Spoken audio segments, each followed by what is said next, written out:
Imposible talaga ang 20 pesos na bigas. Tinanong ko yung isang businessman ng bigas. Sabi ko, kakayanin ba talaga ito? O nagsinungaling siya? Noong sinasabi niya itong pangako na ito, ang sabi sa akin ng businessman, nagsinungaling siya. Hindi talaga nila kaya gawin yan. Hindi sila marunong paano gawin yan.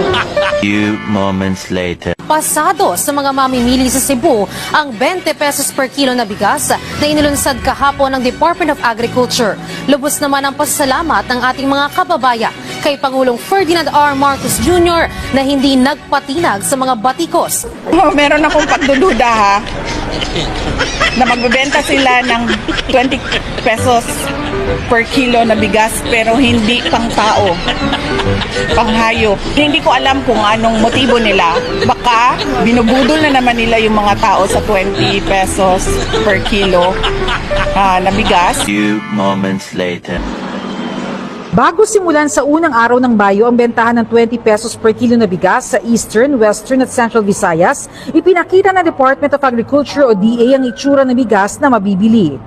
Ito yung itsura ng bigas na ibebenta sa publiko sa halagang 20 pesos kada kilo. Lulutuin yan ngayon dito para malaman natin kung ano ang itsura ng bigas kapag nasaing na.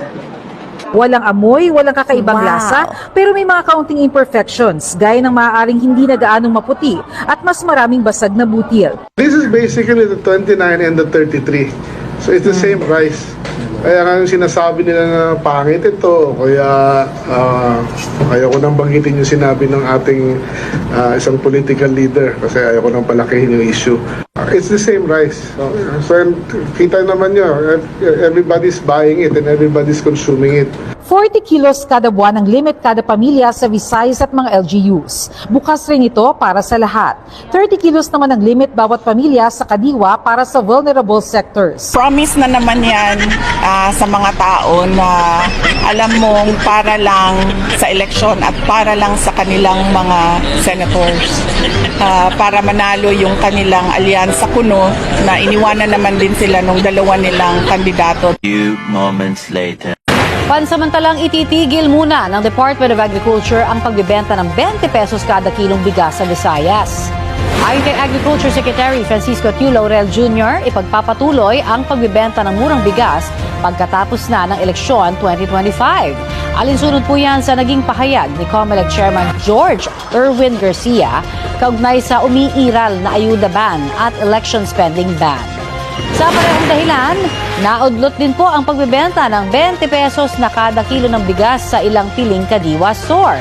Ayon sa isang Kadiwa store sa Maynila, nakatanggap sila ng abiso mula sa pamunuan ng Bureau of Plant Industry na hindi matutuloy ngayong araw ang rollout ng programa.